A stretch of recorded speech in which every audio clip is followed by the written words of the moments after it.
जिंदगी में कुछ घटनाएं ऐसी घट जाती हैं जिन पर यकीन करना बहुत मुश्किल होता है। मेरे साथ भी कुछ ऐसा ही हुआ। ये घटना मेरे साथ आज से लगभग 50 साल पहले घटी थी। ये उन दिनों की बात है जब मैं अपनी बहन के लिए लड़का देखने नीमा गांव गया था। उस वक्त मेरी उम्र 25 साल थी। मैं उत्तर प्रदेश का रहने वाला हूँ। ट्रेन लेट होने की वजह से मैं जिस वक्त छालदा पहुंचा उस वक्त रात गहरी हो चुकी थी और मैं इसी अंदाजे से चला था कि दिन खत्म होने से पहले मैं छालदा पहुंच जाऊंगा और वहां से बस पकड़कर नीमा गांव तक। ट्रेन नीमा गांव तक नहीं जाती थी। छालदा से नीमा गांव के लिए बस ही पकड़नी पड़ती थी। ट्रेन के लेट होने से मेरी सारी प्लानिंग पर पानी फिर गया। मैं इस जगह से अनजान था। मैं नीमा गांव अपनी बहन के लिए लड़का देखने जा रहा था। पहले तो मेरे पिताजी खुद ही आने वाले थे, मगर अचानक उनकी तबीयत थोड़ी सी खराब हो गई और उन्होंने अपनी जगह मुझे भेज दिया। मैं उस छोटे से स्टेशन से बाहर निकला तो चारों तरफ अंधेरा और सन्नाटा था। मुझे याद है वो जनवरी की कड़कड़ाती सर्दी वाले दिन थे। साए साए हवाएं चल रहे थे। छालदा कुछ हजार की आबादी वाला एक छोटा सा कस्बा था। ऐसी जगह पर इस तरह की सर्दी में इस तरह का सन्नाटा स्वाभाविक ही था। इसकी वजह यह भी थी कि स्टेशन छालदा से बहुत दूर था।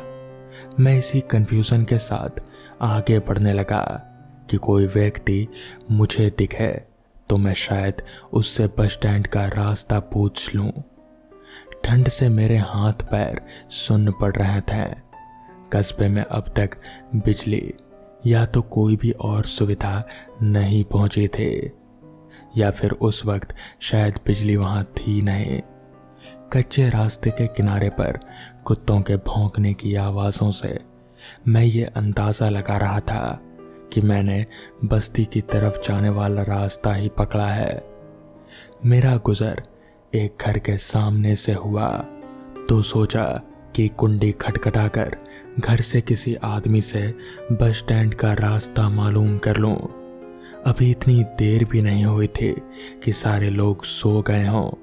मैं ये सोच ही रहा था कि तभी मुझे अपने पीछे कुछ फासले पर साइकिल के चलने की आवाज़ सुनाई दी।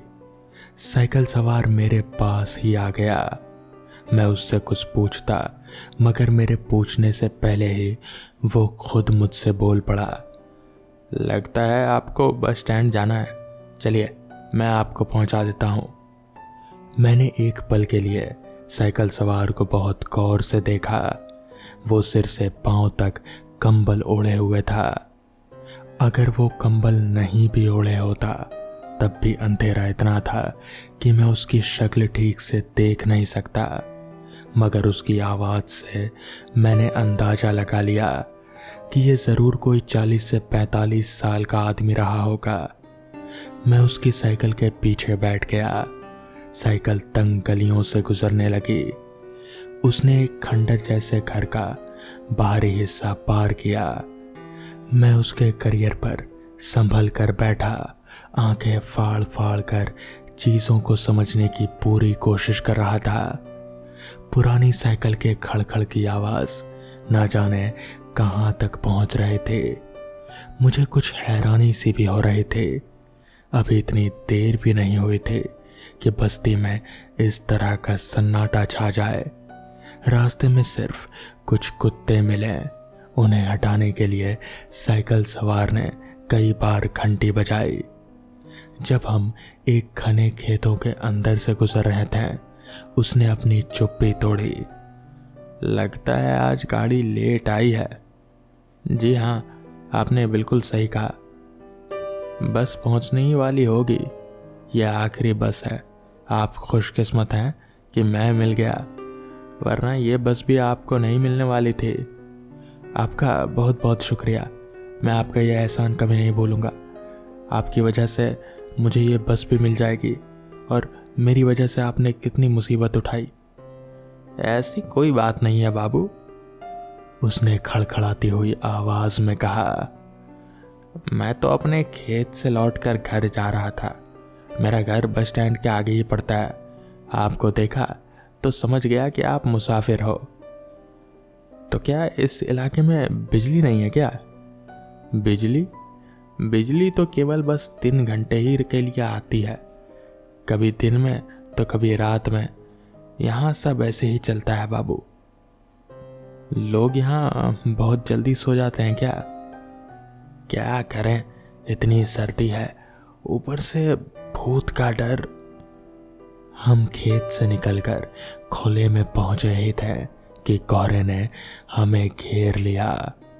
अंधेरे में तारों की रोशनी में जो कुछ दिखाई पड़ रहा था वो सब भी अब गायब हो गया, मगर सारा का सारा रास्ता साइकिल सवार का बहुत अच्छी तरीके से शायद जाना पहचाना ही था। वो साइकिल को ऐसी कुशलता से दौड़ा रहा था जैसे अंधेरा और उजाला उसके लिए समान हो।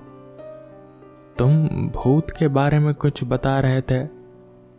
मेरे भूत कहने पर वो जोर से हंसने लगा। मैंने मजाक किया था बाबू। उसकी हंसी साइकिल की खड़खड़ के साथ मिलकर कुछ अजीब लगी थी। तभी अचानक दूर से किसी गाड़ी की आवाज मुझे सुनाई दी। लो, आ गई आपकी बस बाबू, वो साइकिल रोक कर बोला। मैंने साइकिल से उतर कर देखा तो मुझे कुछ भी दिखाई नहीं दिया।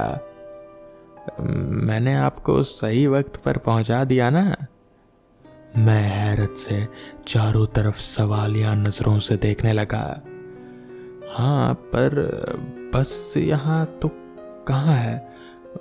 मुझे बस दिख नहीं रही। मेरे इतना कहने की ही देरी थी कि बस की आवाज तेजी से मेरे करीब आई और फिर मैंने सचमुच एक बस को अंधेरे की परतों से निकलकर अपने पास पहुंचते पाया। तेज आवाज के साथ वो रुक गई। वो जंग लगी टीन और लोहे की आवाज थी। न बस के अंदर कोई रोशनी थी और न ही उसके बाहर। बस में हेडलाइट्स तक नहीं थे। मेरी कुछ भी समझ में नहीं आ रहा था कि वो किस जमाने की बस थी। मैंने उसे देखकर ये महसूस किया कि ये कम से कम इस सदी की तो बस बिल्कुल भी नहीं लग रही थी। फिर मैंने सोचा कि हमारे देश के कुछ हिस्सों में शायद आज भी इस तरह की बसें चलती होंगी जिसका दुनिया त्याग बहुत साल पहले ही कर चुकी है। जैसे पुरानी मशीन, पुरानी गाड़ियां और पता नहीं क्या क्या। बस के दरवाजे पर जो आदमी आया वो कंडक्टर ही था। बस की तरह उसकी भी केवल सिर्फ छाया ही मैं देख सकता था। उसने टॉर्च की रोशनी हम दोनों के चेहरे पर डाली। तभी साइकिल वाला व्यक्ति उस कंडक्टर से कहने लगा, बाबू साहब को नीमा गांव छोड़ देना। मैं चुपचाप बस के ऊपर चढ़ गया और एक सीट पर बैठ गया। सीट पर बैठने के बाद मैंने खिड़की से बाहर की ओर देखा। बस तब तक चल चुकी थी।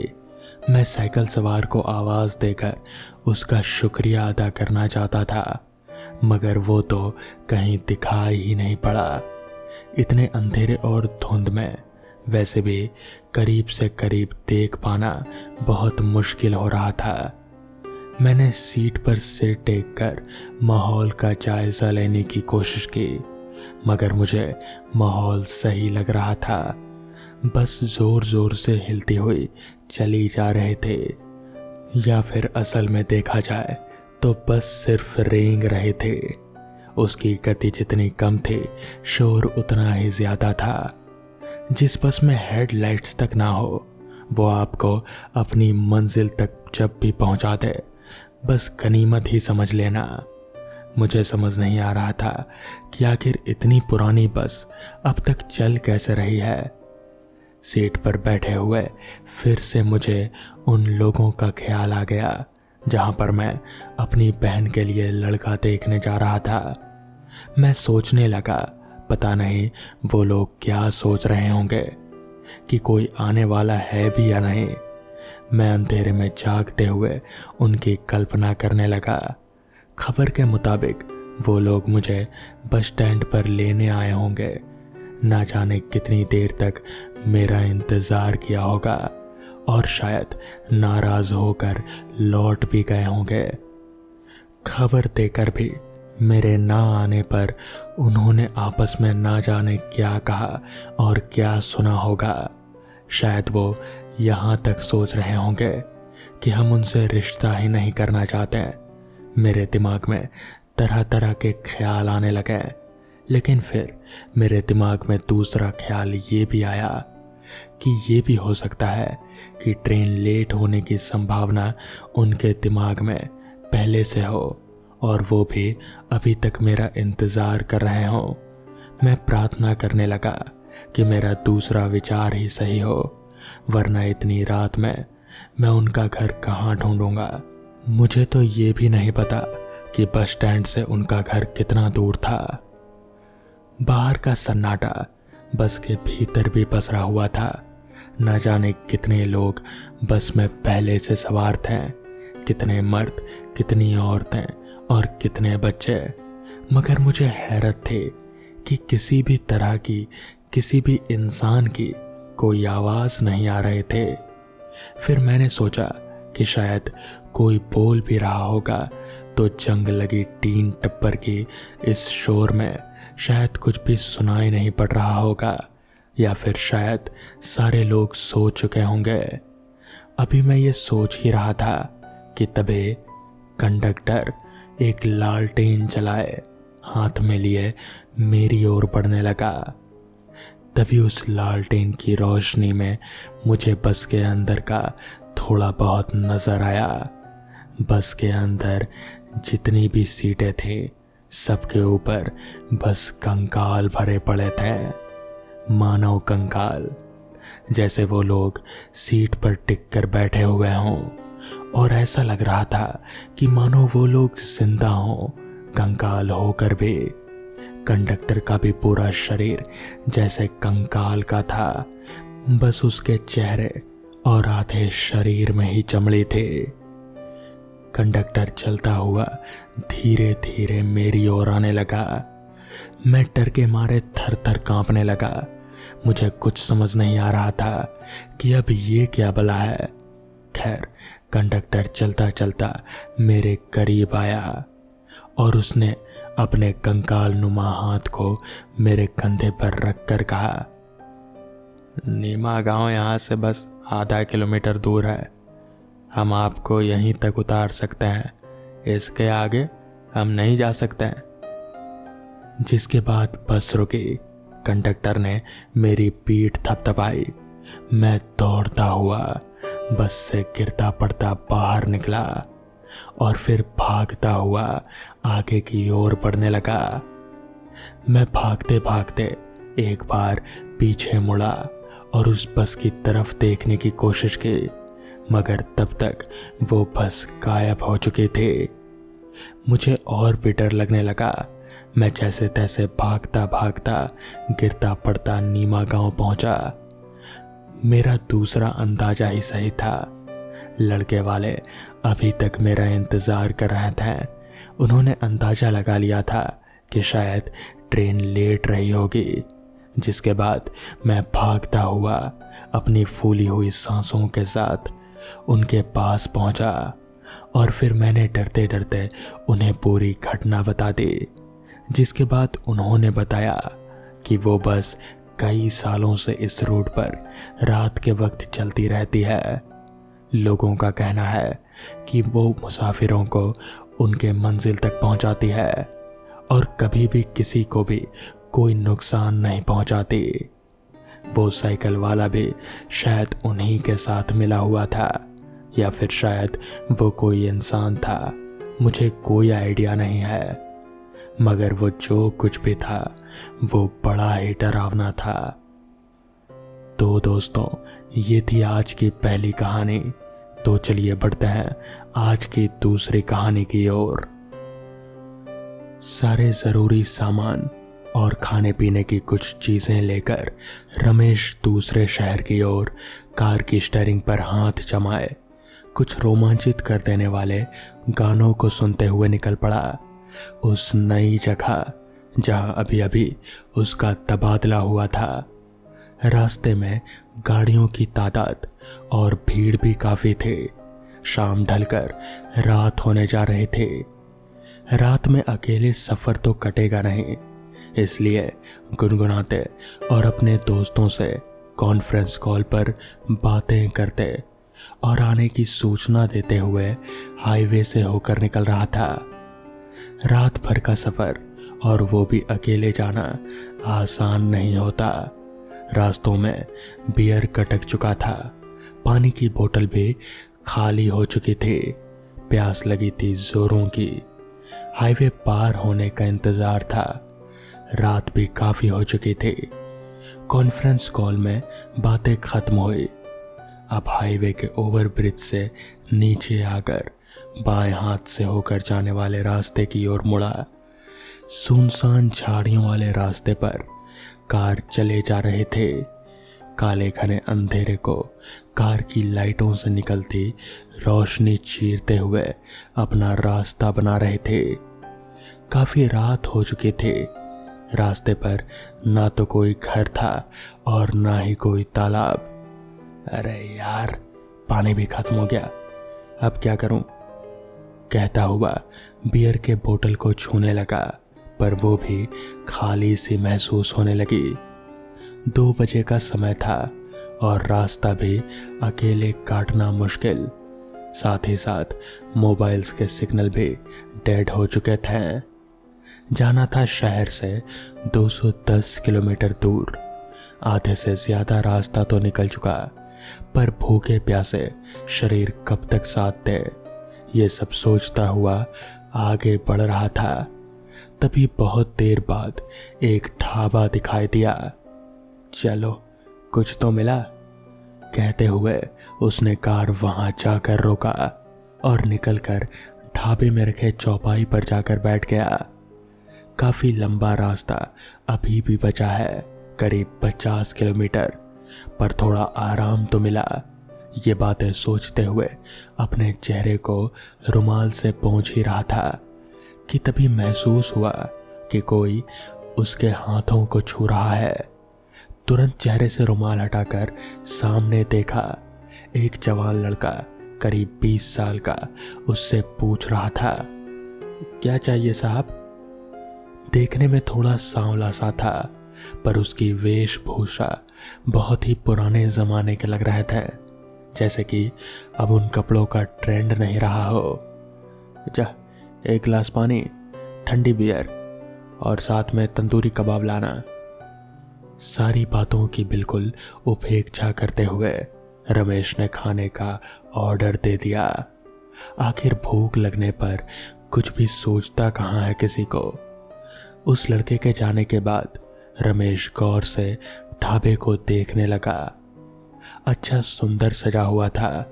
चारों तरफ लाइटों के अंदर आग जैसी रोशनी जलती दिखी। चारों तरफ नजर घुमाने पर बिजली के सारे उपकरणों में भी ऐसा ही महसूस हुआ। सामने बैठा एक शख्स चेहरे पर टॉवल डालकर बैठा था। हाथों को चौपाई पर टिकाकर उसके दोनों पैर हिल रहे थे और टॉवल से ढका हुआ सिर वो घुमा रहा था धीरे धीरे। अजीब ही समय था। रात का अंधेरा, सुनसान रास्ते और झाड़ियों के बीच से होकर निकलना कोई मामूली बात नहीं थी। अचानक दूर एक आदमी पर नजर पड़ी, जो एक छोटी सी टपली हाथों में लिए आंखें बंद करके जमीन पर बैठा था। ढाबे वाले लड़के ने सारे खाने पीने की व्यवस्था करने के बाद रमेश के सामने रखी और जाने लगा। सुन छोटू, रमेश ने आवाज लगाई। हाँ भैया बोलिए। थोड़ा सा खाना सामने बैठे भिखारी को भी दे दे मेरी तरफ से। कहाँ है भिखारी? अरे सामने वो जो टपली लेकर बैठा है। वहां वहां तो मुझे कोई नहीं दिख रहा भैया। अरे उधर नीचे देख। बोलते हुए रमेश ने सिर घुमाया और आंखें फटी की फटी रह गई। कोई नहीं था वहां पर, खाली रास्ते के बीच। अच्छा छोड़, कहीं चला गया हो गया। और कुछ लाऊं साहब? नहीं, अगर जरूरत पड़ी तो बोलता हूं। जैसे ही जलपान लेने की तैयारी करके पहला निवाला लेने ही वाला था कि सामने बैठे व्यक्ति के पैर जले हुए और फूटते हुए फोड़े दिखने लगे, जो कि अब तक तो बिल्कुल ठीक थे। हाथों में काले लकीरें दिख रहे थे और गड्ढे भी। समझ में कुछ नहीं आ रहा था। भूख प्यास और अब डर परेशान करने लगा। छोटू, छोटू, रमेश ने आवाज लगाई। क्या हुआ साहब? कहते हुए छोटू सामने आकर खड़ा हो गया। उसके आते ही रमेश के हाथ पैर कांपने लगे, क्योंकि उसकी नजरें छोटू के पैरों पर थी, जो बिल्कुल उल्टे और जले कटे थे। तुरंत सब कुछ छोड़कर कार की ओर भागा और तेज रफ्तार से गाड़ी चलाने लगा। आखिर वो सब क्या था? वो लोग कौन थे? अनगिनत सवाल मन में चल रहे थे।